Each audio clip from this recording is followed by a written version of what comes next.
Ek gaan vra dat ons dan net so bly sit en bid ons saam as ons voor ons luister na die woord van die Here. Almagtige God en Hemelvader, dit is met 'n groot dankbaarheid en blydskap dat ons vanaand ook hier in U huis vergader vir die laaste keer in hierdie Pinksterweek, waar ons juis die viering van die uitstorting van die Heilige Gees hier saam met mekaar vier, dat ons saam hier is in gebed om tot U te bid, en dat ons sal ook hier vandaan uitgaan, dat ons ook dit wat ons hier gehoor het, dit wat ons vanuit die woord geleer het, dit sal gaan leef daar na buite, dat ons wat U kinders is, geesvervulde kinders, soos wat ons in hierdie week na die tema kyk, dat ons nie sal stil bly nie, maar dat ons die waarheid daar buite sal gaan leef. Here, ons dankie vir elkeen wat in hierdie week ook hier by die gemeente aangesluit het. Ons dankie vir die voedsel wat gegee is, voorberei is, bedien is, die moeite wat daarin gegaan het. Here, ons dankie vir ons gemeente en die werksaamhede van die gemeente. Here, dat U ons ook sal gebruik as ons hier van mekaar uitgaan as instrument in U hand om ook die goeie werk te bly doen.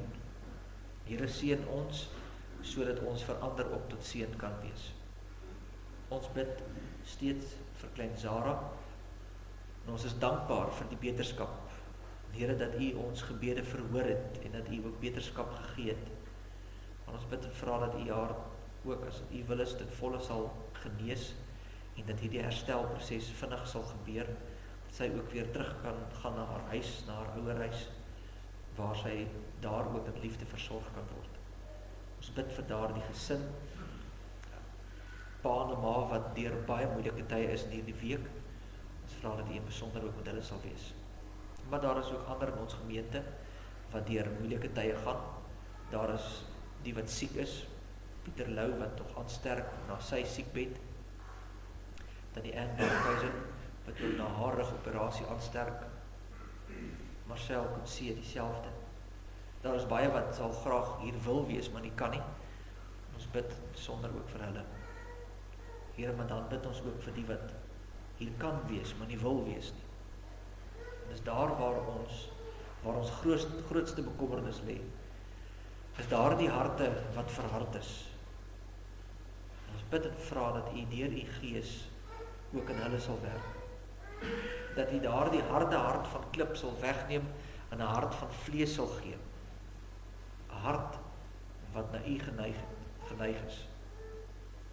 Here, dit is buite ons vermoëns, ons kan nie iemand se hart verander nie. Ons kan maar net getuig van die goedheid en die genade en die liefde en die seëninge wat U in ons lewens gee. Gee dat ons dit ook sal doen.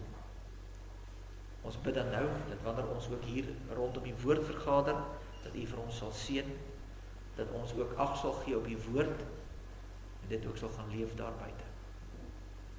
Here, spreek dan nou tot elkeen van ons. Ons bid dit in Jesus naam. Amen. Geliefdes, as jy Bybels het, is jy welkom om saam met te blaai na 1 Johannes hoofstuk 4. Ons gaan daar saam lees die eerste 6 verse. En ons is besig met die reeksie oor 'n geesvervulde lewe. Ons begin by wedergeboorte, daarna het ons 'n bietjie gekyk na bekering. Toe het ons gevra hoe lyk dit prakties 'n geesvervulde lewe, en ons sê daar as jy deur die Gees vervul is, dan is die uitvloeisel daarvan blydskap. Liedere word gesing, dankbaarheid, nederigheid, diensbaarheid. Dis die tipe van goed wat ons dan nou sien wat hier uitvloei uit die hart wat verander is. Kenmerkend van iemand wat deur die Gees vervuld is, het ons gesien, is liefde. Liefde vir God, liefde teenoor mekaar. En dan vanaand kom ons dan by die tema van waarheid. Wat is ons fondasie? Waarop staan ons hier? Wat is dit waarmee ons besig is? En dit gaan uiteindelik die waarheid. Dis die geesvervulde persoon se fondasie is die waarheid. En dis waarby ons vanaand so 'n bietjie stil staan. Die waarheid wat vir ons ononderhandelbaar is. En ek lees vir ons daar saam met 1 Johannes hoofstuk 4, die eerste 6 verse. Geliefdes, glo nie elke gees nie, maar stel die geeste op die proef of hulle uit God is. Want baie valse profete het in die wêreld uitgegaan.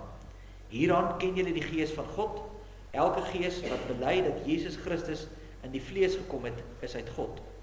En elke gees wat nie bely dat Jesus Christus in die vlees gekom het nie, is nie uit God nie. En dit is die gees van die antichrist, waarvan julle gehoor het, dat hy kom, en hy is nou al in die wêreld. Julle is uit God, my kinders, en het hulle oorwin, omdat hy wat in julle is, groter is, as hy wat in die wêreld is. Hulle is uit die wêreld, en daarom praat hulle uit die wêreld, en die wêreld luister na hulle. Ons is uit God. Hy wat God ken, luister na ons. Hy wat nie uit God is nie, luister nie na ons nie. Hieruit ken ons die gees van die waarheid en die gees van die dwaling. Tot sover uit die woord van die Here. Salig is ons die woord van die Here hoor en dit ook in ons harte bewaar. Nou geliefde gemeente van ons Here Jesus Christus, reg deur die eeue, in die Ou en die Nuwe Testament, kry jy dit voortdurend hierdie oproep om te sê, pas op vir valsheid, pas op vir die verdraaiing van die woord, pas op vir die leuns daar buite. Pas op vir mense ook wat die waarheid vir jou bring, wat jou in die gehoor streel, wat maar net sê wat jy wil hoor, en nie wat regtig die feite is nie. En julle sal seker al gehoor het in ons, ek het dit al baie keer hier van die kansel afgesê, dat in ons tyd, in hierdie woke, liberale tyd waarin ons leef, sal jy tipies hoor dat mense vir jou iets kwytraak soos, maar dis jou waarheid. As jy sê, die Bybel sê dit, dan sê jy, maar dis jou waarheid, dis nie my waarheid. So jy het 'n waarheid en ek het 'n waarheid, en jy moet maar vir jou, jy maak dit wat jy wil. En daarom sê ons ook, pas op vir dit. Pas op vir die mense wat ook so dink en redeneer. Hoekom? Want God is die een wat die waarheid en die lig bring. En die duiwel is die een wat die duisternis en die leuen bring. En daar is net een van twee opsies. 'n Ding is of waar, of is nie waar. So maklik so dit. Daar's nie 'n derde opsie, daar's nie 'n middeweg nie. Daar's nie jou waarheid en my waarheid nie. Oor 'n saak is daar 'n waarheid en daar's 'n leuen. Want dis al opsies wat daar is. Nou, die fout wat ons baie keer maak is ons hier lees in die teks, julle moet die geeste toets en dis gaan oor die geestelike stryd, dan is ons probleem, ons kyk te veel TV. En dan dink ons aan hierdie goed in terme van hoe die TV dit uitbeeld. Want ek nou moes dink aan 'n voorbeeld van hoe mense baie keer dink. Ek weet nie van die ouer garde wat Days of Our Lives gekyk het. Ek weet nie wie van julle kan nog Days of Our Lives onthou nie. Was daar ou wat sit Stefan nou dink ek was die een ou se naam en Marlena. En as jy nou van Marlena kon onthou, dan sê ek onthou dat Marlena op 'n stadium 'n demone na gehad het. En dan was nou iemand nou 'n priester kom en hy moes nou vir die ding nou uit haar uitkry. En dis baie keer hoe ons dink in terme van die geestelike stryd. Ons dink geestelike stryd is een of ander priester of dominee moet met holy water iemand kom gooi om die ding uit jou uit te jaag. En dis die geestelike stryd waarvan die Bybel praat. Maar dis nie waar die teks hier gaan nie. Die geestelike oorlog wat die teks hiervan praat, is die geveg rondom gedagtes, denke, waarheid. Want dis die ding. Want wat ook al jy glo, die waarheid is, gaan bepaal hoe jy leef. En dis waar die stryd lê.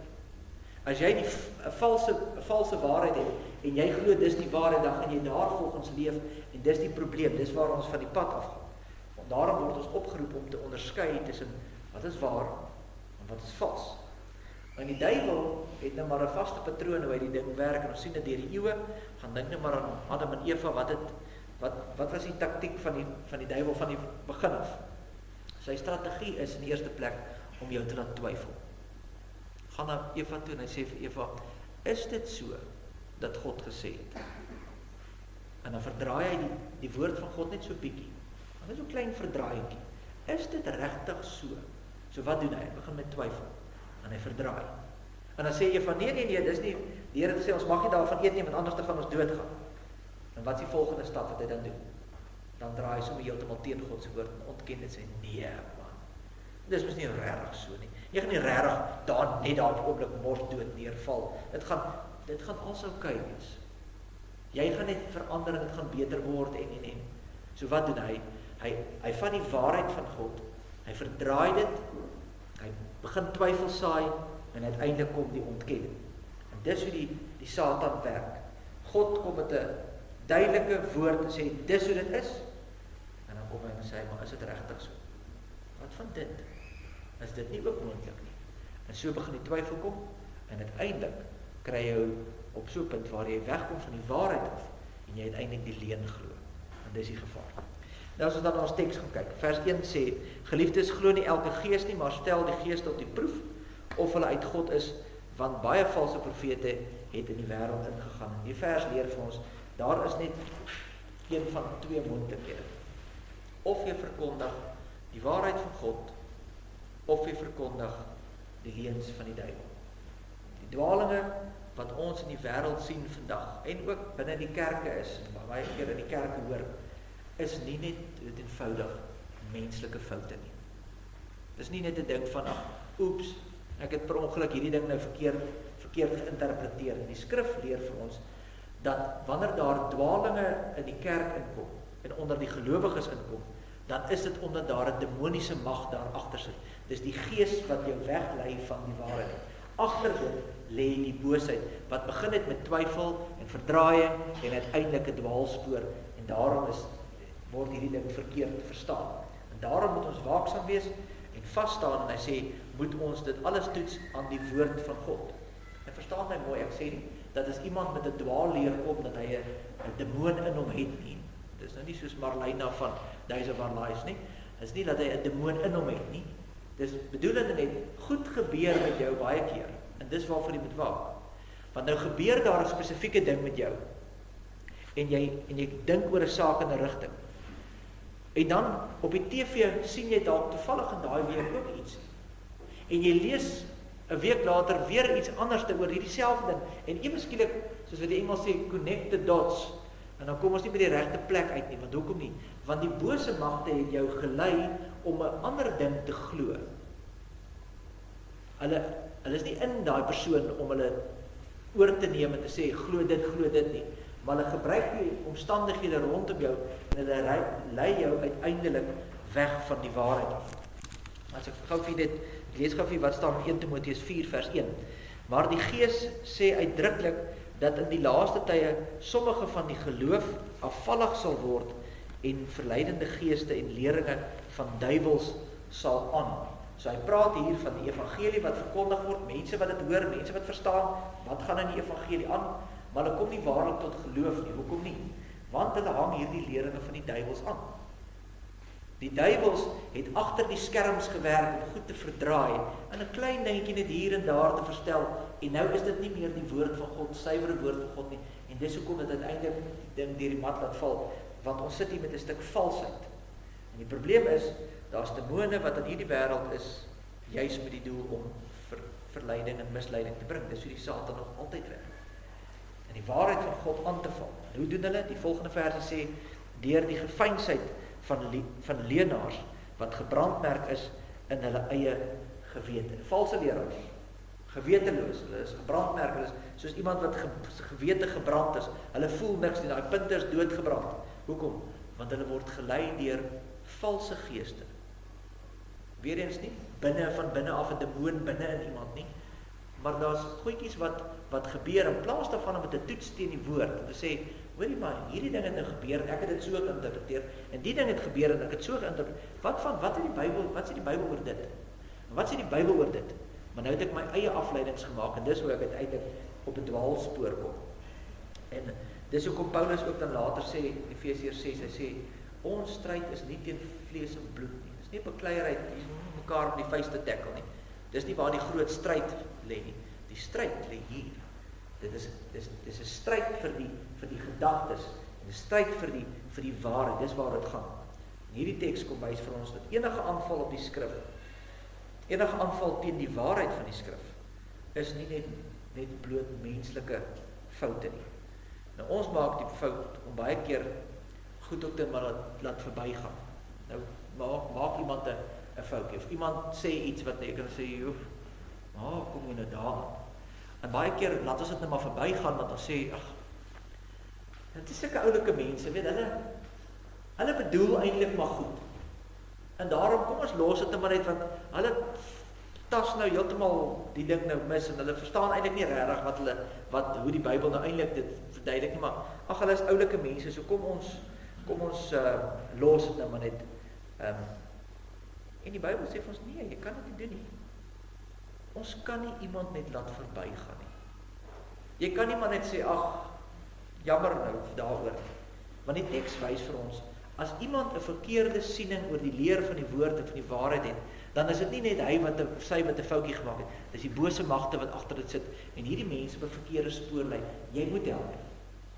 Nee, jy moet nou hoogheilig probeer maak of jy nou die slimste is en hulle nou oor die vingers tik en sê, nee, dit is nie so nie, dat ek vir jou vertel nie. Maar in liefde moet jy mekaar vermaan en sê, joh, jy is nou my boetie en sussie in die geloof. Dis gisterand om ons gehoor, ons is 'n familie. Sê, joh, hierdie ding is nie reg nie. Hier sal jy moet kyk. Hierdie ding kom nie van God af nie. Want daar is net twee opsies. Dis of uit God, en dis die waarheid, of dis nie van God af nie, en dis nie die waarheid nie.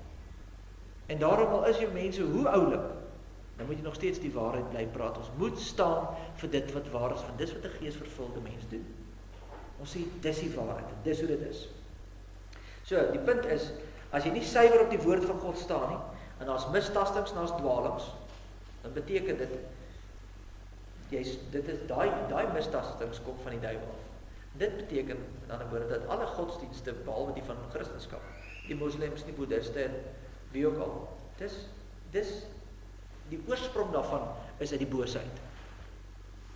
Ons kan dit nie aanvaar nie, ons kan dit nie maar goed praat, ons kan nie maar sê, ag, hulle is oulike mense, want dit wat ons doen. Ek weet, hier's mense hier in, wat is hierdie botaniese reservaat, daar pad is wat die nie doen. Daar is lyk my nog 'n redelike boeddhistiese gemeenskap daar. En hulle is so oulike mense, en hulle doen soveel goed, en hulle is so vredelievend. Ag, hulle is eintlik so oulik. Hulle leer is gebaseer op die bose, want agter dit lê die bose, daarom het ons 'n verantwoordelikheid om ook die waarheid te bly verkondig aan hulle. En nie net van gelowe buite die Christelike kring nie. In die Christelike kerke sit ons met die probleem dat jy vandag mense het, hartseer en skrikwekkend leraars en professors en doktors wat sê, nee, Jesus is nie regtig uit die maagd uitgebore. Nee, Jesus het nie regtig uit die dood uit opgestaan. Nee, daar's nie regtig 'n duiwel nie. Nee, daar sal nie werklik ware oordeelsdag wees nie. Liewe broer en suster, wie het dit vir hulle geleer? Wat 'n gees? Dit is nie die gees van God nie. Want dit staan nie so in die Bybel nie. Dit is lynreg teen dit wat in die woord van God staan. So as jy vriende en familie het wat daardie sienings aangaan en sê, ag, wat maak dit nou saak of Jesus nou uit 'n maagd gebore was of nie? Ek dink nie so nie. Wie het vir hom dit geleer of wat het dit geleer? Dit is nie die gees van God nie, dit is die gees van die demone. En daarom moet ons dit regstel, want dis ons roeping. Ons is dan gees vervuld. En daarom is dit belangrik om voortdurend alles te meet aan die woord van God. Nie wat ek dink nie. Nie wat my siening is oor, weet jy, binne ons kerk sien ons dit so, en die mans moet staan en die vrouens moet sit, en daarom is dis 'n opinie. Dis 'n gebruik binne kerk. Ek praat van grondwaarheid, die skrif. Dis die goed waar ons kan nie daar verby gaan nie. Daar's baie goed waar ons moet ons met 'n toga preek of nie. Dis irrelevant. Elke kerk het sy eie keuses daar. Maar as Christus uit 'n maagd het gebore, ononderhandelbaar. Dis waarheid wat ons op staan. Dit kan nie verander nie. Dis waarop ons fokus. Ons moet voortdurend teruggaan na die skrif, wat sê die Bybel. Ons moet soos Berea wees, die gemeente waarvan ons lees in Handelinge 17, wat sê, dat hulle het alles wat oor hulle pad gekom het, is getoets. Paulus daag by hulle op, hy het 13 briewe van die Nuwe Testament uiteindelik geskryf, en dan sê hy vir hulle dinge, dan sê hulle, wag so 'n bietjie, ons eers gaan kyk of jy waarheid praat. Want lees al die Ou Testament, is dit regtig so? Dis wat ons ook moet doen. Hoekom? Want vers 1 sê, daar's baie valse profete wat in hierdie wêreld uitgaan. Wat beteken? Jy kan ook nie net hier sit en alles wat ek vir jou sê so soetkoek opeet nie. Jy moet dit self gaan toets. Jy is mos 'n kind van die Here. Die Heilige Gees is mos dan in jou. Dan moet jy mos gaan hoor en gaan lees en sê, is dit wat hierdie persoon van die kansel af sê, is dit die waarheid? En so moet ons voortdurend soekend wees na die waarheid. Want as ons nie die waarheid het nie, dan gebeur wat in die wêreld gebeur. En as ons niks sê nie, dan gebeur dit wat in die wêreld gebeur. En dit is dat, nou het ons ewe skielik op 'n punt gekom waar niemand meer weet wat die waarheid is nie. Niemand kan meer sê, hier is die waarheid, punt, klaar. Want jou waarheid is jou waarheid en my waarheid is my waarheid. Want hoekom? Want ons het nie opgestaan en ons plig gedoen as geesvervulde mense en die waarheid gepraat en gesê, nee, hier is reg, hier is verkeerd. Nou, jy moet onthou dat in die tyd waarin Johannes hierdie goed geskryf het, was die groot probleem in die kerk, waaroor hy dit nou rig, is die hele saak oor die gnostisisme, en dit was maar dis hoekom hy daar in vers 1 en 2 so baie klem lê op Christus vlees, en hy is werklik God en hy is werklik mens, want hulle het geglo dat Christus is net 'n gewone mens, hy was nie die seun van God nie, en volgens hulle was dit dan nie Christus wat jou red nie, maar die kennis wat jy het, so jy het 'n tipe van 'n verligting, as jy slim genoeg is, dan kan jy dit snap, en dan red jy eintlik maar jouself, en dis waaroor dit gegaan het. En vandag kry ons nog mense wat soos daai siening het, nog die gnostiese sienings het, alhoewel dit minder is, maar daar's baie maniere hoe Christus ontken word. En daarom sê Johannes, gaan terug na die skrif, alles wat jy hoor, alles wat mense vir jou sê, toets dit aan die skrif, want die waarheid verander nie saam met die tyd nie. Dit wat 100 jaar terug waar was, gaan nou waar wees. En oor 200 jaar gaan dit nog waar wees, en oor 1000 jaar gaan dit nog waar wees. Ons kan nie, omdat ons die postmoderne era lewe, ek weet nie of ons nog daar, ek weet nie of hulle nog in die postmoderne era van praat nie, ek is nog daar. In die postmoderne era lewe, kan ons nie sê, weet jy wat, ons leef nou in 'n nuwe tyd, en daarom kan ons byvoorbeeld iets soos homoseksualiteit, vir 2000 jaar het die kerk nog altyd gesê, dis 'n sonde, ons moet hierdie ding regstel en werk daar. Nou kan ons nie na 2000 jaar sê, ons is nou postmodern, ons is nou baie grand, ons het besluit, nee, dis eintlik het hulle fout gemaak, want hulle het nie geweet wat hulle sê nie. Nee, die waarheid wat 2000 jaar terug gestaan het, is die waarheid wat vandag nog staan, en dis wat ons moet verdedig, dis wat ons moet vasstaan. In die tyd waar ons leef, word alle moeiliker om vir die waarheid te staan, want die geestelike oorlog is fel, word erger, die aanval is daar, ons het allerlei maniere hoe dit nou na ons toe kom, almal van ons luister preke op YouTube, en ons het almal hierdie klankgreepies en goedjies wat ons aanstel. Waar kom hierdie goed vandaan? Wie maak dit baie keer?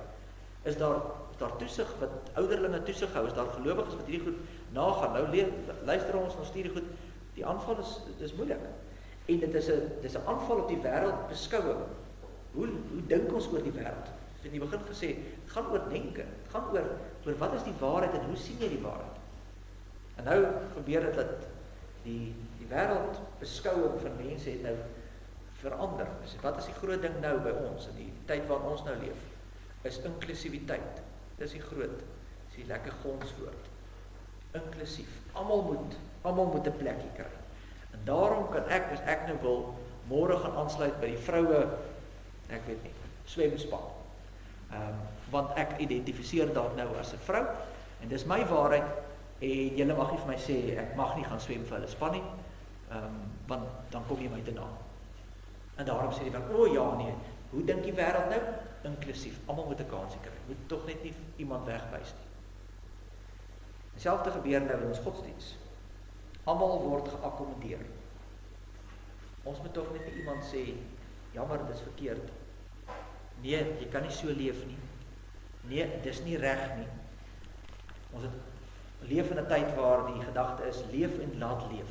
Moet tog niks vir iemand sê nie. Jy sien, mense soek nie 'n absolute waarheid nie. Mense soek nie absolute waarheid nie. Mense hou daarvan as ons in die lig praat. En is dit nou so of is dit nou nie so nie? Want as ons dit in die lig hou, dan hoef ek nooit myself te evalueer in die lig van die skrif nie. Daar's nooit iets vas nie, daar's nooit iets seker nie. So ek kan eintlik maar doen wat ek wil. En gaan kyk maar rondom jou. Dis presies wat hier gebeur is. Mense wil nie die waarheid hê nie. Hulle wil nie weet wat leer die kerk nie. Hulle wil nie weet wat sê God nie. Hulle stel nie belang in die waarheid nie. Hulle wil eintlik net weet, wat kan God vir my gee? Dis tyd waar ons leef. Wat gaan ek kry as ek by jou kerk aansluit? Wat 'n voordeel is daar vir my? Gaan my kinders bietjie beter maniere kry? Gaan ek 'n finansiële voordeel hê? Gaan ek gesonder wees? Wat kan ek uit die deal uitkry? Nou, uit die aard van die saak, as jy in 'n Christelike gemeenskap is en 'n Christen is, dan gaan jy 'n bietjie waarskynlik 'n gesonder geestelike lewe hê. Jy gaan 'n sin in die lewe hê en jy gaan verstaan waaroor die lewe gaan, want dis nie waaroor hoekom jy 'n Christen word nie. Dis nie die doel daarvan en dis nie die belangrikste. Die belangrikste punt van Christendom is die feit dat dit waar is. Dis die fondasie. Want as dit nie waar is nie, wat doen ons? As ons besig met 'n klug. Hoekom doen jy wat jy doen dan? As dit nie die fondasie is, as dit nie die waarheid is waarop jy bou nie, waarom is jy besig? Dan mors ons tyd. Christendom bring waarheid. En die waarheid is, God se genade het in Christus na die wêreld gekom. En deur sy Heilige Gees versoen hy ons met hom deur die werking van die Here Jesus Christus in die kruis. En dit maak dat jy anders lewe. Maar mense weet dit, hulle soek nie 'n God met wie hulle versoen word nie. Wat soek ons vandag? Wat soek mense vandag? Hulle soek die genie van die lamp. Ja, hulle Aladdin, die meeste van julle het seker om Aladdin al van gehoor of gekyk. Dryf die lampie en dan spring hy op en dan kry jy 3 mense. Dis wat godsdienst vir baie mense is. As ek die lamp net reg vryf, gooi die regte noot in die kollekte sakkie. Dan gaan hy, dan vryf ek hom reg, dan kom die genie uit, dan kan ek ietsie kry. Raak betrokke. Skakel in by die gemeenskap. Help by die sopkombuis. Man, daai is alles die regte vrywe. Want volgende keer as ek dan 'n probleem het, dan kan ek vir God sê, man, kyk net wat ek alles gedoen het. Nou moet U my help, nou moet U vir my bystaan. En dis wat mense vandag soek. Hulle soek seëninge, 'n beter bankbalans, voorspoed, gesondheid. En Johannes sê nee, dis nie die waarheid nie. Die waarheid leer ons, daar's 'n gees daar buite. As mense daar buite, daar's denke in hierdie wêreld daar buite wat vir jou wil sê God is daar om jou te dien. Jy sê dis heeltemal verkeerd. Jy is hier om God te dien. Dis ons roeping as geesvervuldes. So 'n ontkenning van die waarheid van die Bybel, ons dink God is hier om ons te kom dien. En daarom sê vers 3, dis die gees van die anti-kris. As jy in die kerk sit en hoop dat ek nou iets gaan uitkry, en dis hoekom ek hier is, dis die gees van die anti-kris. Jy's anti die boodskap van Christus, jy's teen God, jy gaan teen die evangelie. Dis die gees van die anti-kris wat onder die mens is. Nou ek weet, dit is nie altyd maklik om teen die wêreld te wees nie. Dit kan dalk vir jou voel. Die wêreld se sien en dis oorweldigend. Ek meen die wêreld en die lewens- en wêreldbeskouing van die hele mensdom voel vir ons op die stadium is woke en liberaal. En wat kan ons nou teen dit doen? En jy voel amper jy kom nooit voor nie. Dis nou waar vers 4 vir ons troos. Daar staan, julle is uit God my kinders en het hulle oorwin, omdat hy wat in julle is, groter is as hy wat in die wêreld is. Nou, hy wat in ons is, omdat die Heilige Gees groter is as die gees daar buite, die demone, is jy wat kind van God is, geesvervulde mens, het oorwin. Jy kan onderskei tussen waarheid en valsheid en ons moet dit doen. Dis hier is die basis waarop ons werk. En dan gaan hy verder en dan sê hy daar in vers 5, hulle is uit die wêreld en daarom praat hulle uit die wêreld, hulle luister na die wêreld, ons is uit God en hy wat God ken, luister na ons. Hy wat nie uit God is nie, luister nie na ons nie. Nou dit klink amper of Johannes nou bietjie voor op die wa is. Hy sê, as jy nie na my luister nie, dan is jy van die pad af. Maar dis nie sy bedoeling nie. Hy bedoel nou nie groot bek te wees en sê, julle moet luister wat ek sê, want ek is die baas nie. Hy bedoel dit eenvoudig wat Paulus ook sê in Galasiërs 1 vers 8. Hy sê, Paulus sê, as daar 'n engel uit die hemel uitkom, of ek self wat Paulus is, kom na julle en ek vir julle iets anders te verkondig as dit wat hier al reeds vir julle gegee is, moenie luister nie. 'n Vervloeking is daai engel of daai apostel as hulle met iets anders te kom as die waarheid van die evangelie. En dis wat Johannes ook op sin speel. Paulus en Johannes is oortuig dat die waarheid is die evangelie. En dis die absolute ononderhandelbare waarheid. God se woord waarvan ons nie mag afdwaal nie. En as iemand dan afdwaal, iemand dan hierdie ding van dis jou waarheid, my waarheid het, dan moet jy weet, dis nie die gees van God wat in daai mens werk. Dis die bose magte wat agter dit sit. En hulle lei die mense weg. Hierdie tipe goed is nie net dood eenvoudig mense se foutjies nie. Dis die geestelike stryd waarvan die woord praat. Want die stryd teen die geeste in die lig gaan oor die waarheid. Want wat ook al jy glo, is wat jy gaan leef. En daarom sê hy terug in die skrif. Jy geesvervulde, jy kind van God, hier is jou basis. Dis die fondasie waarop jy bou. Amen. Ons Vader wat in die hemel is, laat U naam geheilig word. Laat U koninkryk kom. Laat U wil geskied, soos in die hemel, net so ook op die aarde. Gee ons vandag ons daaglikse brood, en vergeef ons ons skulde, soos ons ook ons skuldenaars vergewe. Lei ons nie in die versoeking nie, maar verlos ons van die bose. Want aan U behoort die koninkryk en die krag en die heerlikheid tot in ewigheid. Here, ons sluit hierdie week af in U naam. Ons dank U vir die geleentheid wat ons gehad het. Ons dank U vir die geleentheid wat ons ook nou het om as gelowiges hier buite saam te kuier, saam te eet. Ons dank U vir die hande wat die voedsel voorberei het. Ons bid en vra dat U ook ons sal voed na ons liggaam en siel. En ons sal uitstuur met krag om die werk te gaan doen. Die waarheid van die woord te staan en dit in die wêreld te verkondig.